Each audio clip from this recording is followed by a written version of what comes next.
గందగోళ మాయమైపోయి 6 నెలల పుట్ట పెరుగుతున్నాడు. రాముడేమో పైలవాణి వేషం కట్టినాడు. ఉదయాల గౌరమ్మ జోగురాలు వేషం కట్టినాడు. మరి 6 నెలల పుట్ట కాడికి వచ్చినది.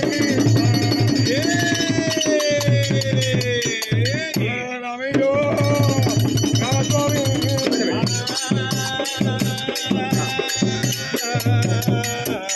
కళ్యాణమో దేవ కళ్యాణమో